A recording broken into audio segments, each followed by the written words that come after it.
Welcome to Stoned Stories with me, Paige. How are you? Whether you need an escape or just a moment to unwind, you're in the right place. Everyone loves a story, and everyone needs a break. So sit back and let me take you on a gemological journey. And while we're at it, let's get stoned.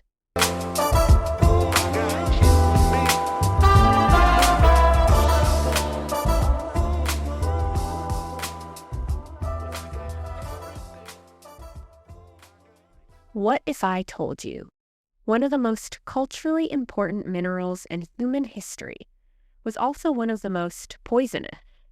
A mineral so mesmerizing that civilizations painted kings with it, buried the dead beneath it, drank it searching for immortality, and slowly poisoned themselves in the process. This is the story of Cinnabar. And unlike many stories told on Stone Stories, this one does not begin with a gemstone, because cinnabar is not a gem at all. It is a mineral, and strangely that difference matters more than most people realize. Today, people often use the word gemstone, crystal, mineral, and stone interchangeably, but scientifically, they are not the same thing. A mineral is a naturally occurring substance with a specific chemical composition and crystal structure. Quartz is a mineral. Pyrite is a mineral. Cinnabar is a mineral. A gem, meanwhile, is something chosen and valued for beauty, rarity, durability, or cultural significance. Some gems are minerals, others are organic. Amber, for example, comes from fossilized tree resin. Pearls come from living mollusks. But cinnabar could almost never become a traditional gemstone because it fails one critical test. It is far too soft. On the Mohs hardness scale, cinnabar ranks only around 2 to 2.5. That means even a fingernail can scratch some of the specimen. Compare that to a sapphire or a ruby at a hardness level of 9, or a diamond at 10. Cinnabar was never meant for rings meant to survive generations. It breaks too easily, powders too easily, and perhaps most importantly, it's toxic. Because chemically, cinnabar is mercury sulfide, roughly 85% mercury and 15% sulfur, which means this brilliant scarlet mineral contains one of the most dangerous metals in human history. And yet people became obsessed with it. Maybe because cinnabar does not merely look red, it looks alive. A scarlet red, a brick red, sometimes almost wet-looking beneath the light. Its name may derive from an Eastern phrase, often translated as dragon's blood. And honestly, that feels appropriate, because cinnabar hardly resembles ordinary stone. It precipitates from hot volcanic waters and rising vapors deep underground, forming in shallow veins near volcanic activity. The Earth essentially breathes this mineral into existence through heat and chemistry. And because mercury is incredibly dense, cinnabar feels strangely heavy in the hand, far heavier than most red stones its size. That weight creates an unsettling sensation the first time someone handles it. Your eyes expect stoned, but your hand feels metal, as though something about the mineral refuses to behave normally. Perhaps that is why ancient cultures around the world treated cinnabar as something supernatural. For thousands of years, people ground it into a pigment called vermilion, one of the most prized reds humanity had ever seen. Long before synthetic paints existed, vermilion traveled through trade routes, linking civilizations across Asia, Europe, and the Americas. Color itself became commerce. The Romans prized vermilion for frescoes, statues, and elite decoration. The pigment symbolized prestige, triumph, wealth, and authority. In Roman cities, walls once glowed with cinnabar reds now faded by time. But Roman writers also noticed something disturbing. The miners extracting cinnabar often became sick, especially in places like Almaden, home to one of the largest mercury deposits on Earth. Almaz in Spain is famous for its mercury deposits, being the largest and oldest known mercury mines in the world. However, there's a new Almaz in California, located in the hills of San Jose, and it also has a large and productive mercury mine, historically supplying quicksilver for the California gold rush. Back to the mines in Spain. Workers there weakened, trembled, they died young. Even without modern chemistry, people understood something dangerous lived inside the stone, which made cinnabar both valuable and feared. And nowhere did that strange duality become more powerful than in ancient China. Because cinnabar became deeply connected to the Daoist alchemy, the spiritual pursuit of transformation and immortality. To Daoist alchemists, cinnabar appeared almost magical. Okay, so for those unfamiliar with Daoist or Daoist alchemy, it is a spiritual and meditative practice where you use the principles of nature to transform your mind and body. It's broken down into two main branches: internal alchemy, which is the practice of using meditation, breathing techniques, or physical movements to cultivate internal energy. This might be referred to as qi. The goal is to achieve deep inner peace, vitality, and longevity. The second branch is external alchemy, and historical practices often included ingesting natural minerals, herbs, or elixirs.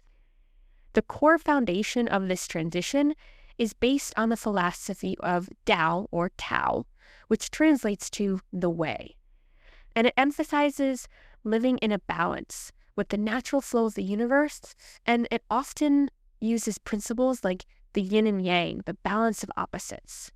Okay, back to cinnabar. When heated, the mineral released liquid mercury, a stone becoming metal.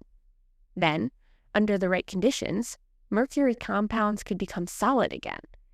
To ancient observers, cinnabar seemed capable of dying and resurrecting, transformation itself hidden inside mineral form. And so alchemists began believing cinnabar contained the secret to eternal life. The logic was strangely beautiful. If the substance could transform itself, perhaps it could transform the human body too. Perhaps it could purify the soul, extend life, defeat death itself. And so emperors, nobles, mystics, and seekers consumed cinnabar-based elixirs, searching for immortality, which led to one of history's darkest ironies. The immortality medicine was poison. Mercury exposure damages the nervous system and brain. It alters mood, cognition, movement, and perception. Some historians believed multiple Chinese rulers may have died from mercury-based longevity treatments, including Qin Shi Huang, the emperor obsessed with eternal life. Imagine that contradiction. Human beings searching for transcendence through one of the deadliest minerals on Earth. But perhaps the most haunting use of cinnabar emerged across the ocean in ancient Mesoamerica. Among the Maya and other civilizations, cinnabar became deeply associated with death, rebirth, and sacred transition.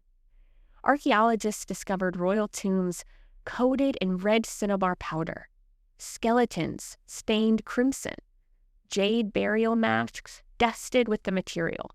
One of the most famous examples appears in the tomb Kinich Hanab Paka at the Temple of the Inscriptions. There, cinnabar covered the burial chamber like red dust frozen in time. To the Maya, red symbolized life force, rebirth, blood, sacred energy, and movement between worlds.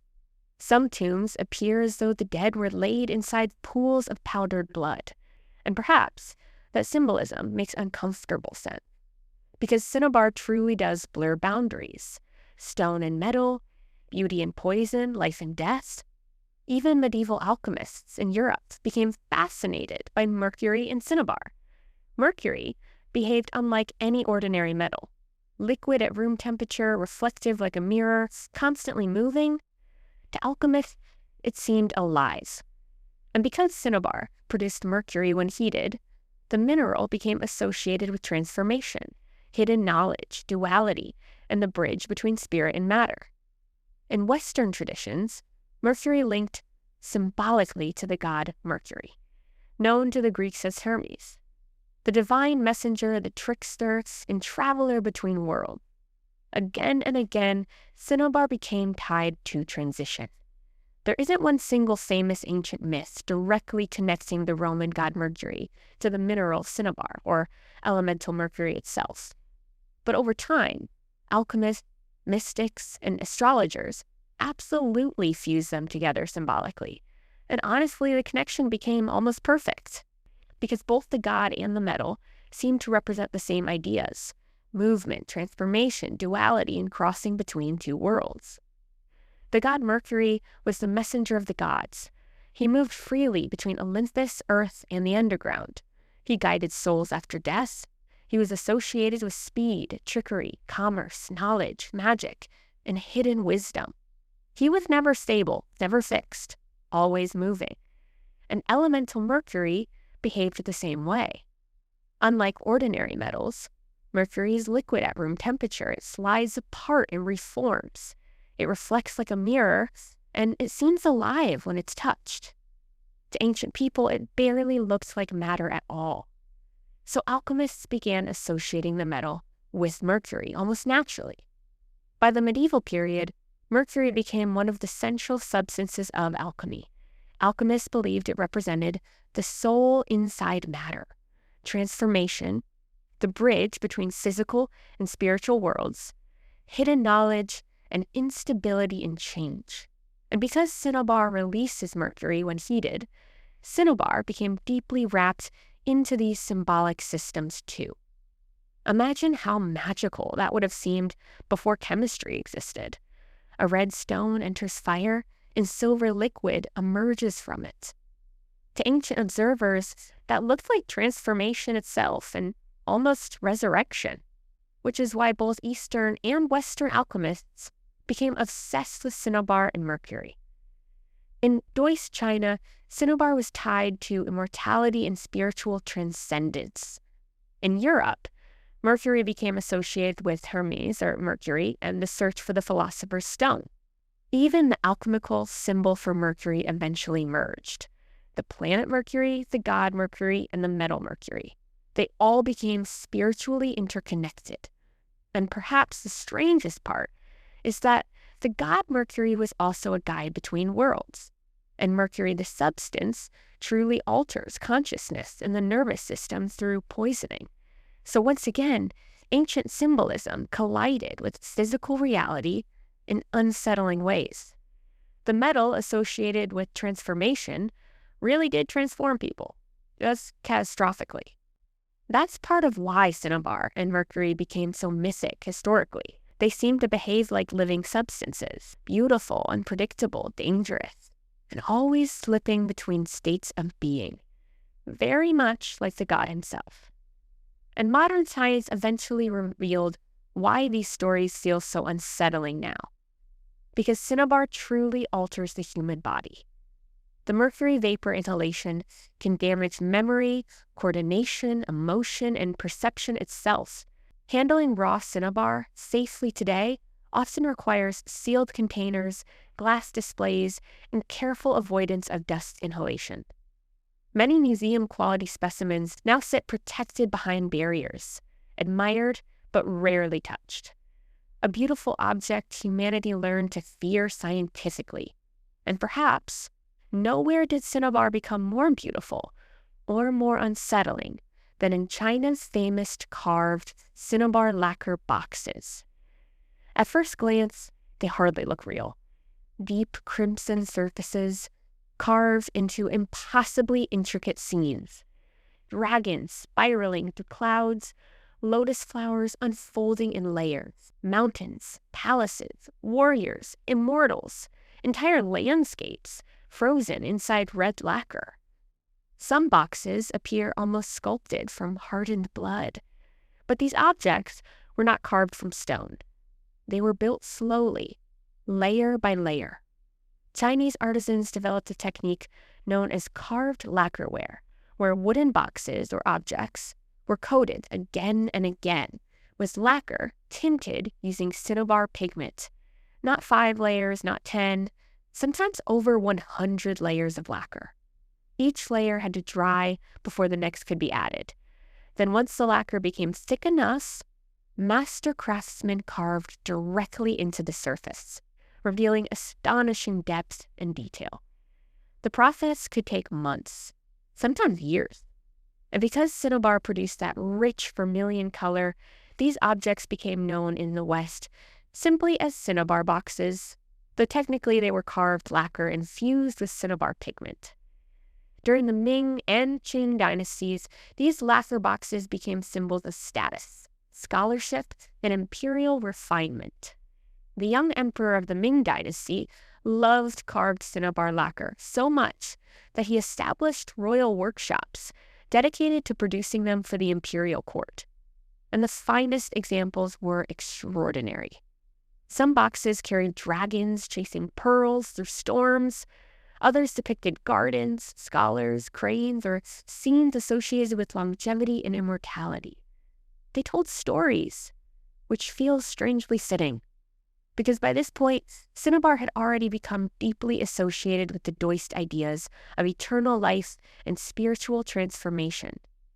So imagine the contradiction. Human beings spending years carefully crafting luxurious objects from substance tied both to immortality and mercury poisoning. Beauty layered over danger. Even today, authentic antique cinnabar lacquerware carries an eerie atmosphere. The carvings feel impossibly alive under shifting light. The red seems too deep, too rich, almost organic. And maybe that feeling exists because these objects contain something psychologically powerful. Human patience transformed into permanence. Hundreds of layers, thousands of cuts, years of labor, all built around a mineral ancient people believed contained the secret of transformation itself. And perhaps that is why cinnabar lacquerware still fascinates collectors, museums, and historians now. Because the boxes are more than decoration. They're physical evidence of one of humans' strangest habits, taking dangerous things and turning them into symbols of beauty. And maybe that is what makes cinnabar one of the most fascinating minerals ever discovered. Not merely its color, not merely its toxicity, but the strange fact that ancient people were not entirely wrong about it. They believed the mineral transformed the mind and body, and it did. Not in the way they imagined. That tension echoes through the entire history of cinnabar. Immortality and poison, beauty and danger, enlightenment and madness, sacred ritual and slow decay. Few minerals have carried so much symbolism across so many civilizations. And maybe that's because cinnabar feels less like a stone and more like a warning from the earth itself. A reminder that some of the most beautiful things humans have ever discovered come carrying consequences hidden beneath the surface. And perhaps that leaves us with a question. Why are human beings so often drawn toward dangerous beauty? Why do we repeatedly assign spiritual meaning to things capable of harming us? Why do the objects we call sacred so often exist closest to fear? Maybe because danger itself creates awe. Or maybe because deep down, humans have always suspected transformation comes with a cost. A thought to leave you with. Cinnabar was never just a pigment. It was mercury bound in a stone, a substance both admired and feared across civilization. Think about it. Across the entire world, civilizations at different times in different parts of history all came to the same relation to this mineral, immortality and transcendence.